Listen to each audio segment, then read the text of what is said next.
All right, all right. Yes. Okay, yes. April, you raise your hand. Yes, please speak. Aprella Saidi. I said your volume is very low on my head, yeah, so I don't know. Oh, It's very low. okay. Maybe I will increase my voice a little bit. Sorry about that. Okay, so let's start. So when we talk about tech space, is an industry. The tech is an industry. Just you have other industry like the entertainment industry and the likes. And then under that in tech industry you have some other domains, okay, and then you have expertise in that areas, all right. And then when we go under that, we talk about software engineering, computer science, and software engineering is takes a life cycle, seven life cycle of software engineering. And inside this seven life cycle you can have different roles.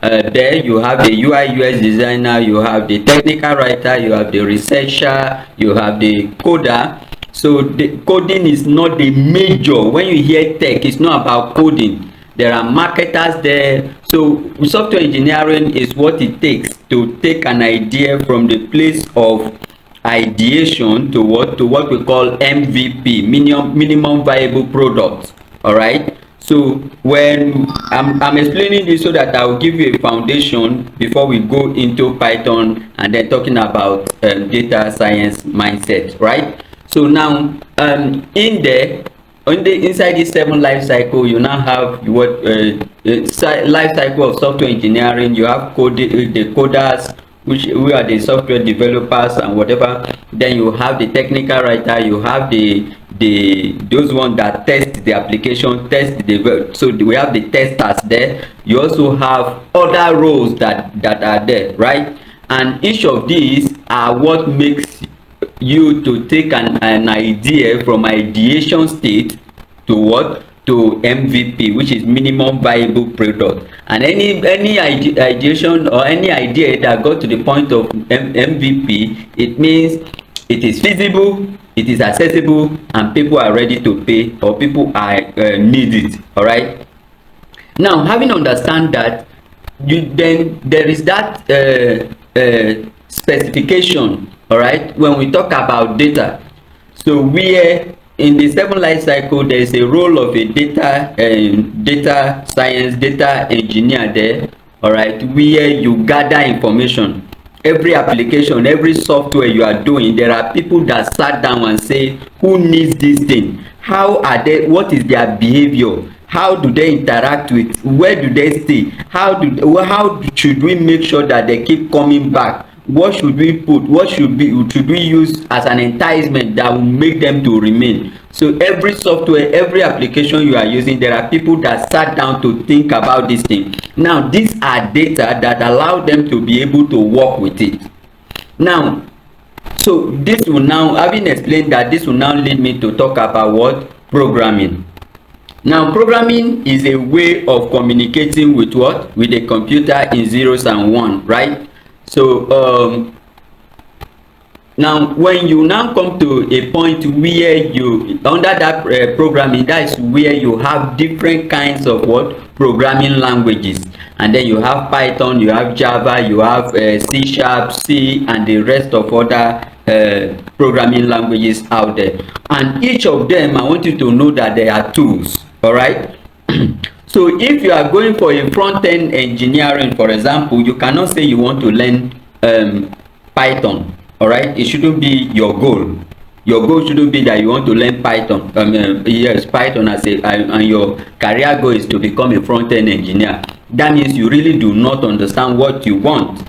Then if your goal is to work with companies that are established, how do we call them, enterprise companies, and you want to work with them, then programming languages like Java becomes your core.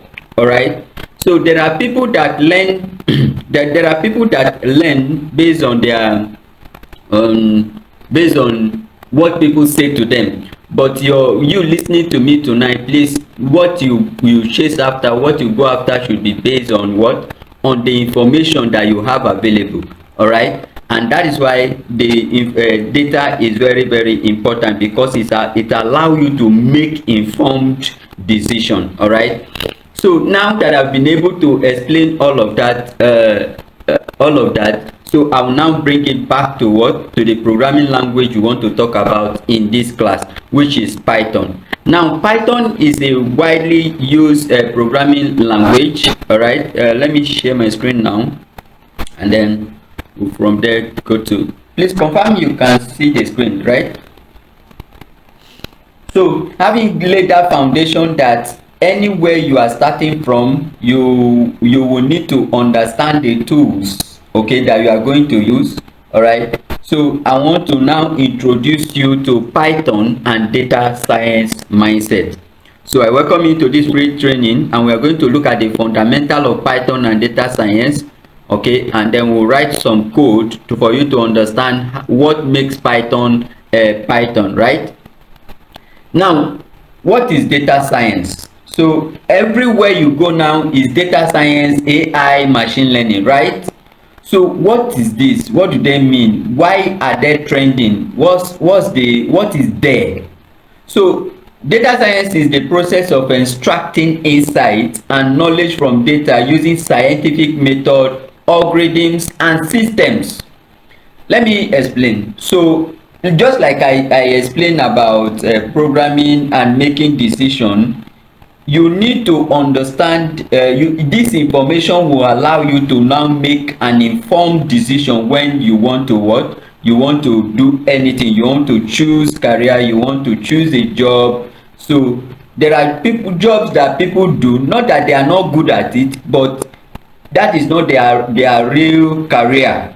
All right, so they can't grow there. All right, because it's not giving them the happiness that they want. Okay, so data science is that process of you extracting insights and knowledge from data using scientific method, algorithms and systems.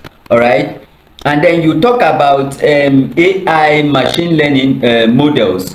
So AI is an artificial intelligence, and under AI then you now have what, machine learning, okay, which is ML, okay, machine learning models that allow you to build okay, so let me bring the three of them together now. So let's say you are working in the hospital. All right, and there is a patient that is called Ngozi who keeps coming to the hospital every Friday, right? So each time he or she comes to the hospital, they take record of what is wrong with that doctor, with the patient, the medication that he has taken for the week, how far he or she, I mean she is improving, and then what are the recommendation. Now if you are just writing down, the tendency to miss, the tendency to skip something is there.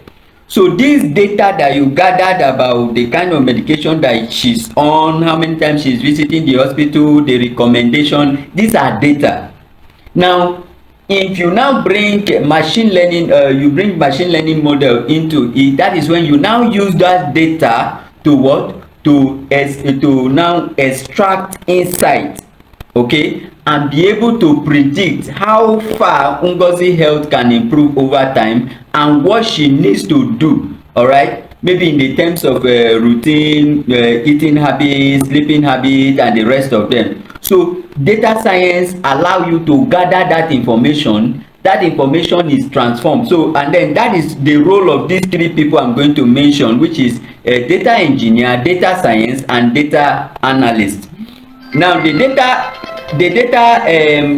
analyst or the data engineer is the person that will take the raw data, all right, and transform it, clean it and give it to the data analyst to analyze, right? And then before insight can be deduced and decision can be made. All right, so this is what data science is all about, the process of extracting insight and knowledge from data. So machine learning cannot work without data, every single, even you as a human being, you can't make solid decision if you don't have enough information. All right, okay, so that is that. Then let's talk about where this is applicable, the real world applications. Okay, now data science powers industry, like we talk about healthcare, finance, marketing and the likes.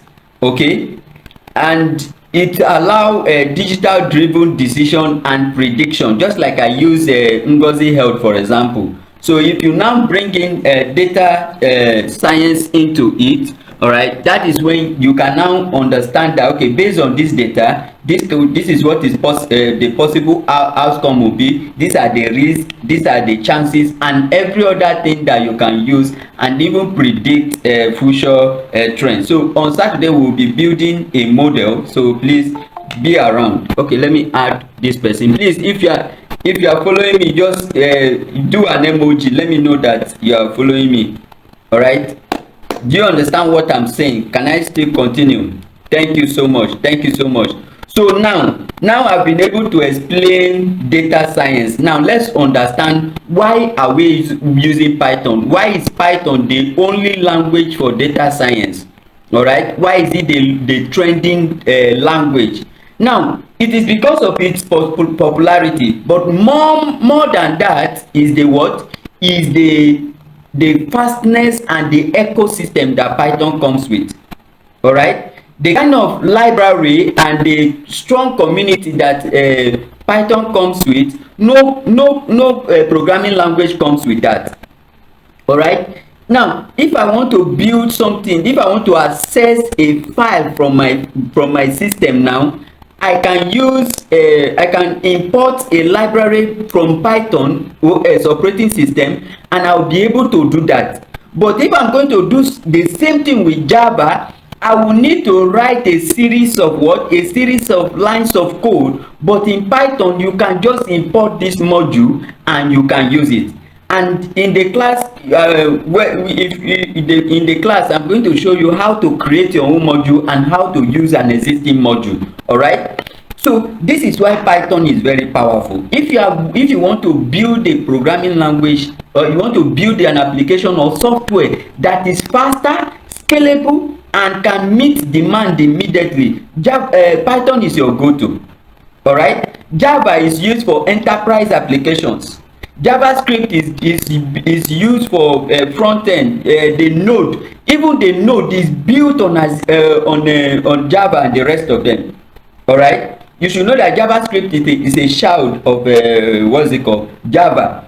Okay, because both of them use keyword to create variable, but the simplicity of Python makes everything very interesting. So if I want to write, okay, I will show you code in the jiffy. So if I want to write a code now, I don't need to declare the data type, I don't need to stress myself. Once I create the variable and I assign the value, Python already know this is what I am saying. So this simplicity is why Python is popular, is why it is the trending one when it comes to data science, because of its scalability.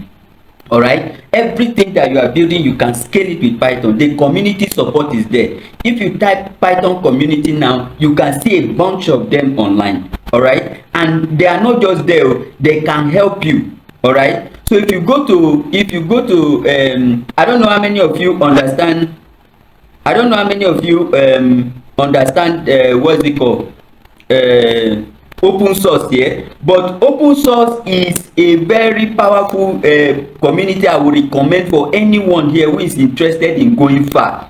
So join open source. This is where you have the ability to join what is already building and learn and build community. All right, so there are people that have dedicated their time, they are not paid, they are not being, yes, please Ken. Okay, so open source, like I said, is I want to build an application for everybody to use, but this application I want to build, I am building it for free. And because I'm building it for free, I'm not taking money, I'm not taking anything. So we call that open source, meaning it is accessible to anybody. No, you don't need money to use it, you don't need anything to use it. And if you go to Google now, you type open source softwares, you can see a bunch of them that you can use freely for anything that you want. Okay, yes, I'm recording it. I will send the link after the class. So you can use the link, you can use any open source software for free. And there are people we call open source maintainers. These people are maintaining the software. So even if I build an application now and I don't have time to continue maintaining it, there are people that say don't pay me, I will just maintain it. They will call them open source maintainers. All right, that's not what we are there for. But I'm trying to tell you that these people who voluntarily are there in Python community are the ones that build these libraries, build these packages, so that when you write Python you can do so much more. All right, so there's even a library I stumbled on where I just need that library to just define how, if I want to create a simple form, as in the next 2, 3, 5 minutes I'll just import that module, and then I'll just specify the information I need in the form, and boom, it's ready. All right, but if I'm going to write the front end or aspect of it, I'm going to write too many lines of code. All right, so the simplicity of Python, the way it makes everything easy to understand, it's what makes Python the trending language for data science and machine learning. Now let's continue, if that point is clear. Then how do we set up your your environment? So this point I want to share my entire screen so that I'll be able to show you how to install Python, how to install Jupyter Notebook, and then launch Jupyter Notebook. Is that okay with everybody? If it's okay, just do an emoji. Just do an emoji if that's okay. All right, thank you so much. All right, thank you. Okay, so okay, yes, who is that? Please, you can shoot your question. It's like somebody raised hand, right? Okay, now how do we install Python, and how do we install, yeah, who is there? Okay, all right, so I want to show you how to install Python now. So now when you want to, now I'll go back to where I started from. So I told you that there is what we call programming language, all right, which is a way of communicating to the computer in zeros and one. Then I said that under that we have many programming language.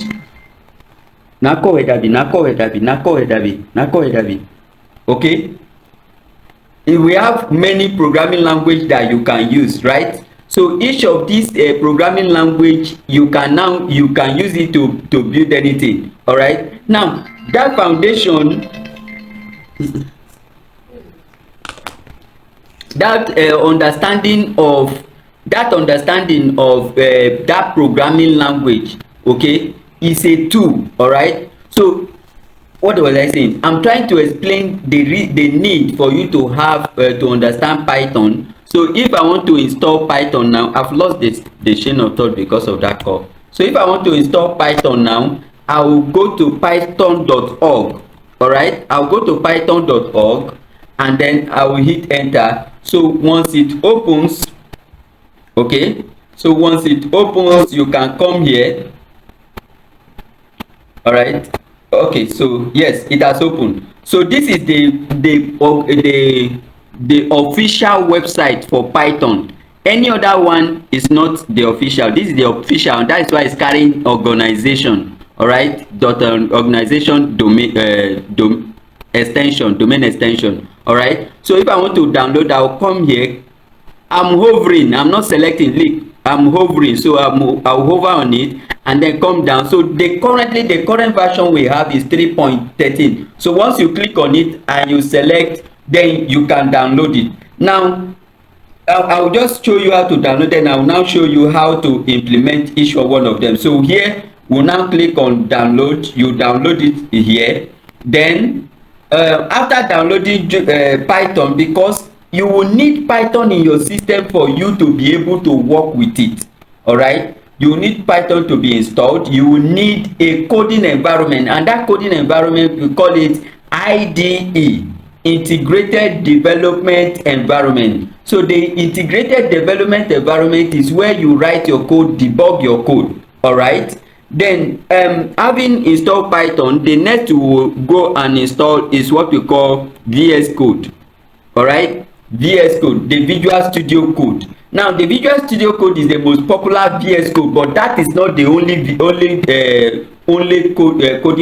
coding software. All right, so you can have code.visual. That is the one. There is the one for Microsoft. This is that one. Please don't download it. This is the one you will download. All right, so once you download this, you will install it and then follow the process and install it. But when you are installing it, please make sure that you check for environment variables, so that you don't run into environment variable, especially when installing Python. And then here you can select your machine. So I'm on Windows, you can select it. If you are on a deadbolt, or you are on a what's it called, Linux, or you are using Mac, any of these, you can just select it, right? Okay, now this is it. All right, now having done this, the next we need to do is I want to show you how to install Jupyter. There are different ways you can install Jupyter. Okay, you can go to Jupyter Notebook like this, type Jupyter Notebook. Okay, you type Jupyter Notebook and you can go to the official website and select it, and then you can download it from there, or you can create. So if you go here, this is the official website of Jupyter Notebook.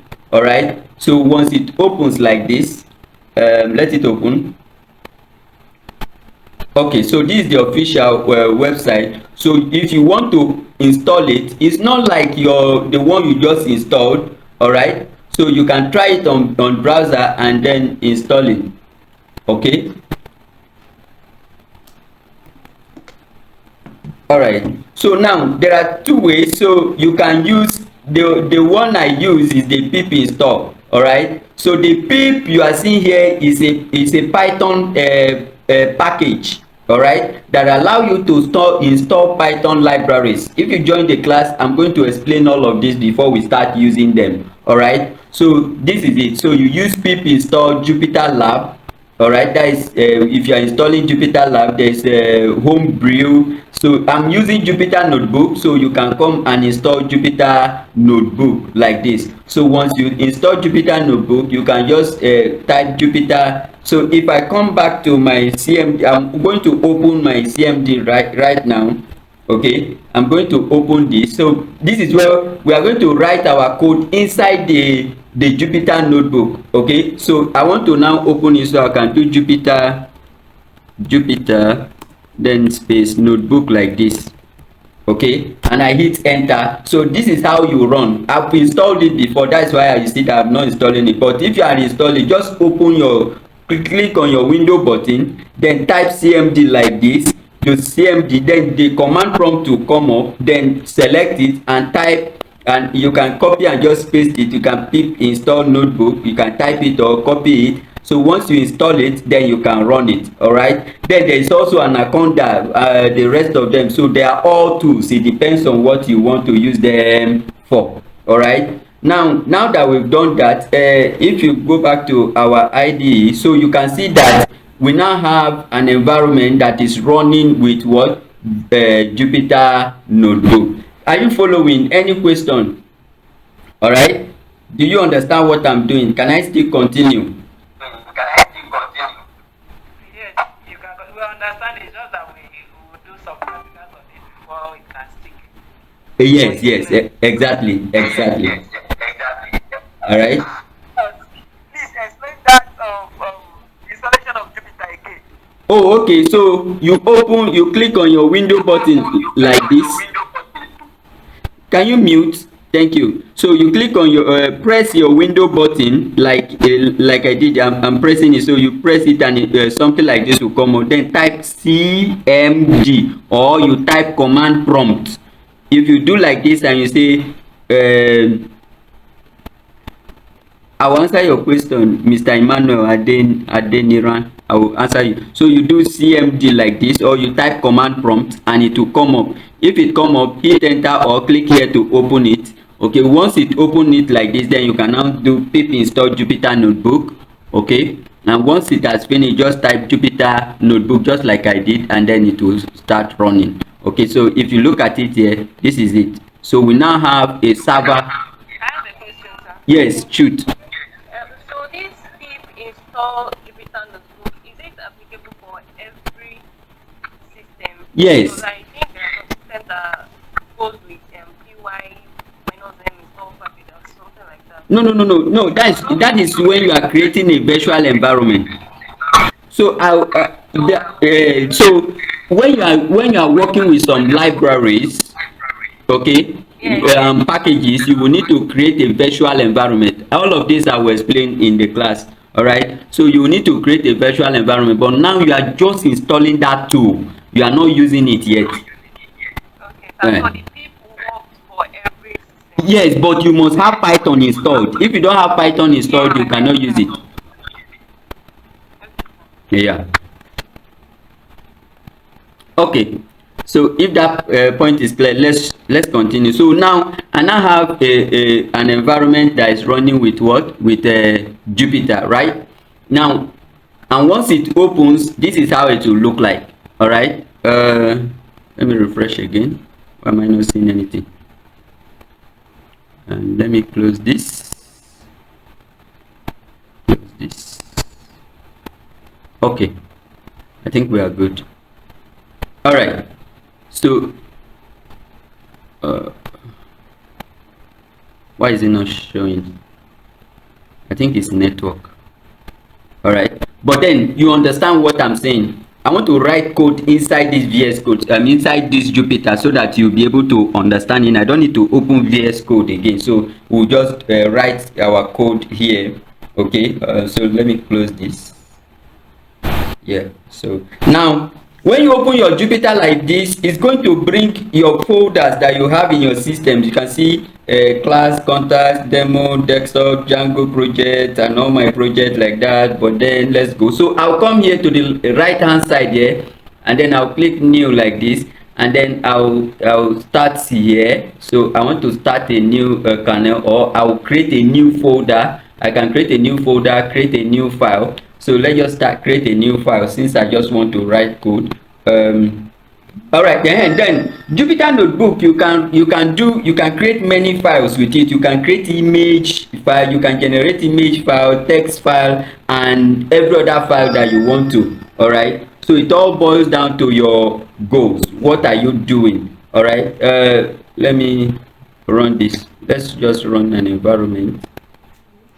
Okay.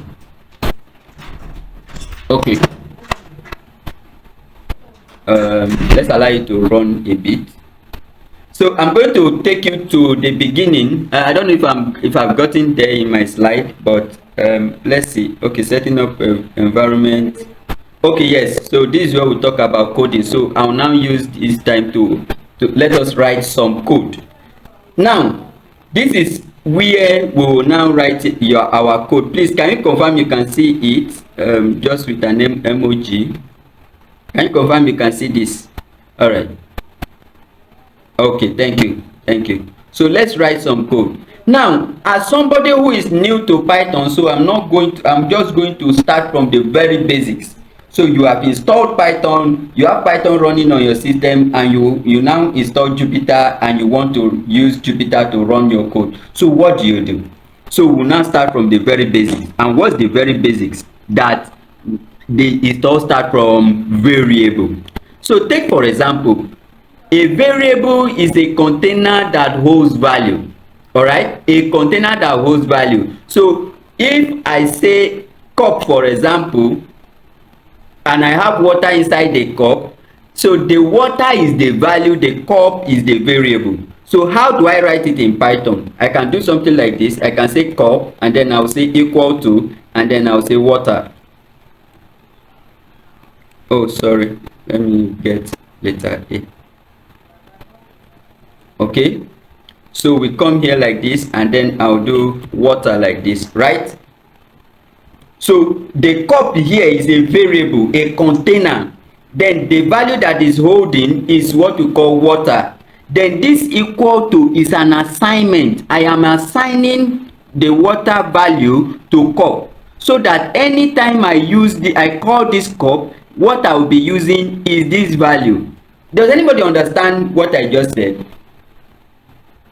Do you understand? All right, so this is where it will all start from. So I've just explained how to variables in Python. So now let's continue. I want to also show you something. So if I call the print function, the print is a built-in function, okay, that allow you to to print your value to the console. So if I now call cup now, I cannot come here and write water again, because water is already assigned to a variable, a container that holds the value. So what I will do is I will just type cup like this, okay, and then I will now run. So this is how to run your code in Jupyter. So you can see, so here you can copy, you can play. So I want to run this cell that I am on now. Each of these is a cell, okay. So I want to run it, and then you can see that water gets printed for us. All right, so this is how a variable is. And then from variable we can now talk about different data type. All right, with that foundation we can now talk about different data type, where we talk about string. So anything that you see inside a double quote or a single quote is a string in Python, okay. In programming languages like Java, for example, anything inside a single quote is referred to as what? As a character array, okay, a character.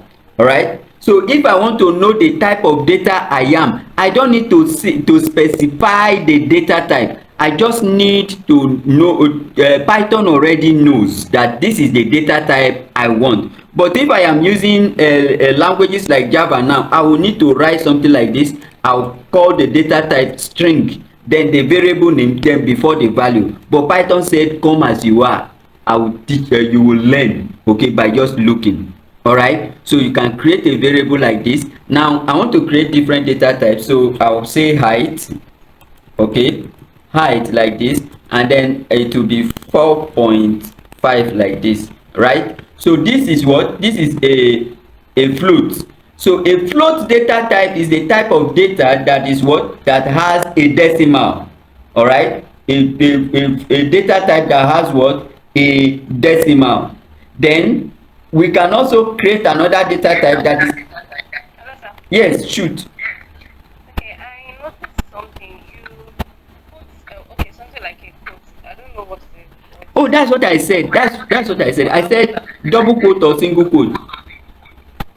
So but you did not put it for the number. yes, because it's an integer. Thank you very much. So since you raised that, so let me explain. So this is a float. So if I now wrap it around a single quote like this, it is no longer a float data type. And if you want to know the type of data you are dealing with, you can use the type, the built-in type provided by Python. So I'll call the type method like this. I'll call type like this, and then I'll provide a variable cup inside the type. It's a method that you use to check the type of data that you have. So I want to check the data type of cup. I can come here and run the code, and it's going to tell us that what is a string. So anything, if I wrap this inside a single quote or double quote now, it is no longer a float again. It becomes a what? A string. Do you understand? Yes, sir. So anything inside a single quote or a double quote is a string, but anything like this is a float. So if you want to know the type of data type, just do something like this. I will do print, and inside it I'll pass in type like this, okay. I'll pass in type like this, and inside the type I'll pass in height as the variable name like this, hg like this, okay. And then once I run it like this, so you can see it's telling us that what is a float. So I don't need to come and say this data you are dealing with is a float. I don't need to come and write the data type. All right, so all I need to do is just specify. All right, so then there is also an integer data type. Integer data type are data type that has to do with number. So the keyword, and that is one of the things. This will now lead me to also explain something. Don't use any of these keyword as your variable. The int, the list, the set, the lambda, the def, the each of those keywords should not be used as what? As a variable name. Variable names are unique. They must not, a capital letter and a small letter are not the same in Python. Capital letter H, if I have a variable with a height like this, and then I have another variable with a small h, okay, let me do it so that you see what I'm saying. So if I do something like this, sorry, let's hit enter. If I do something like this and I change here to small letter, they are not the same. So in the computer memory, they are not the same. Even though they are of the same spelling and the same word, they are not the same. Why? Because of the capital letter. And why? Because of ASCII table. For those of you that are coming from computer background, you should understand ASCII table. But if you don't, please find out about ASCII table. Every key that you are pressing on your keyboard it represent a number that tells the computer that this is what you are pressing. So when you say go, that go is not just a letter. Behind the scene is a combination of numbers that tell Python that this is what you are typing. Anyway, let's continue. So we have integer data type. So we say age, for example. Oh, damn it. So let's say age. I'm going to create the age variable. Please, let's not dwell here. We don't have time before Google me to kick me out. So say 56 like this, right? So this is all we should do about variable for now. All right, then Python also allow us to do so many things. Okay, like if we talk about, let me quickly explain the function. All right, so if I want to create a variable, I want to add numbers together, I want to add result. I have a variable called result like this. Okay, result like this, and then I'll say equal to, let me even check so that okay, they've already tell me that it's 9 minutes. Yes, Oyetunde, please ask your question. Oyetunde Timothy, please ask your question. Yeah, my question is, this Jupiter, is it using internet connection? Yes. So you will need internet connection. You know why I'm laughing? So I've been doing a 1 minute video explaining everything every beginner should know about Jupyter, and the question you just asked now is one of the exact questions for tonight. All right, so please subscribe to my YouTube channel, please. I'll send the link later on. All right, that's that. So now we can now go back here. Okay, can now go back here. So if we want to add 5 plus 6, for example, 5 plus 6, 5 plus 6. Okay, so this will give us 11, right? So but instead of me to, if I want to add another number, and I have to repeat myself again, right? But we have a principle in any programming that you must not repeat yourself. We call that principle the dry principle, DRY. Do not repeat yourself.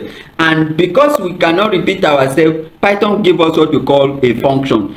So a function is a reusable block of code. All right, so if I want to add number now, I can do something like this. Sorry, or let's just even call it result. Okay, we call it result, and then I have parentheses. So the def is what you use to tell Python that you want to create a function, then followed by the function name, and then you have a parameter. In some cases, okay, I want to have C and B, and then close the bracket, parentheses or bracket, whatever. So then I want to now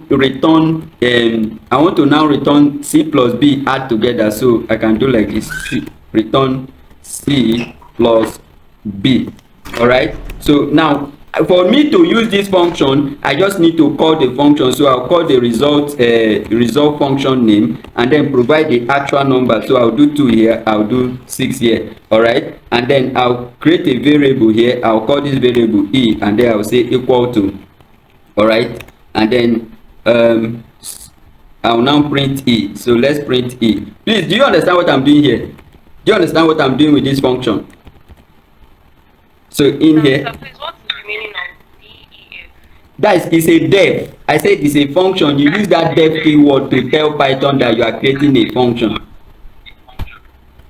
Okay, sir. And after like the next line, why did you use tab Yes, I was not. It's called indentation. It's part of Python Pep 9. Yes, indentation. Here you are talking about the return now, the space before the return, right? Yes, sir. It's called indentation. So Python makes it beautiful. You should structure your code that even a dummy should look at your code and understand. That's the aim of Python. All right. So please see, I have a lot I want to explain, but we don't have enough time. Google is about to kick me out in the next 6 minutes. All right. So I want you to understand that this class I am preparing for you is where I'm taking you from the beginning to the end. All right. I will explain every single question you have. And in a situation where you cannot make it to class, there are videos that you go through and then meet me with your questions. All right, we do a Friday call where we answer every question just like we are having now. So we handle every question or error that you are having in your code. All right, so this is my goal. All right, so is there any other question that you want me to answer in the next 6 minutes, so that I don't want us to come back here to start sending link again? Okay.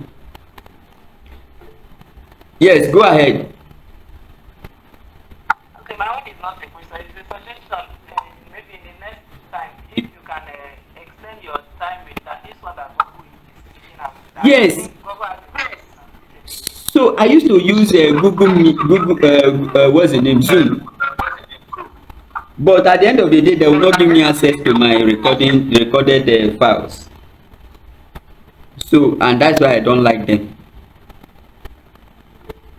Yes, shoot. Yeah, my question is, why using this Jupyter? Okay, so Assuming I was writing some code then, I wanted a quick, we are using internet connection. yeah. Won't the post that disappear when next I visit? So it will not.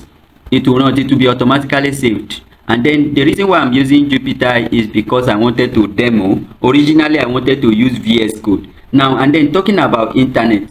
So, like I told you before, there are different IDE that you can use. All right. So you can use VS Code, PyCharm, Atom, and the Eclipse, and the rest of them. But I just use this to demo, and this is what we will use when we are building machine learning and then AI. So that is why I needed to explain that. Yes, yes, Mr. Loveday, Shibu is C. what, like, should we go ahead to start the installation so that maybe in the next class it can be easier? I needed a kind of the things we have to install so that next class will just pick up. That's fine. That's fine, actually. That's fine. All right. So if there are no other questions, and or you have other questions or inquiry, please send me a DM. I am always available to answer you. And tomorrow we will not be using Google Meet so that we can have an extended time. Okay, I wanted us to build a project today, but we cannot build it. So, and I don't want to send another link and say start joining again. So please pardon me for today. Forgive me. It will happen tomorrow. We'll use Zoom tomorrow, and let's see how God help us. Thank you so much for being part of this class. I really appreciate you. Yes, go ahead. This Google, Zoom will not be a better option because Zoom is always difficult in terms of my network area. I think this Google Meet is better. It's just the kind of the Google Meet has starting time and ending time. Just remove the ending time so that we can have enough response time. Because I've been using Google Meet. Okay, how do I do that? When you go to where to create the PPT, you will see 2 times. Remove the second one, that is the ending time. Just click on the only first one, it will cover up. You can have a meeting for the whole day using Google Meet. Wow. Okay. Please, I'll send you a message. Okay, there is no problem. All right. Thank you so much. All right. Thank you everyone for being part of this class. Please join me tomorrow, and it's going to be an interesting time. Thank you so much. Do have a pleasant night rest and peace. All right. So the course is recorded. I will be sending it immediately after this call. Send it. Thank you so much. Do have a good night rest.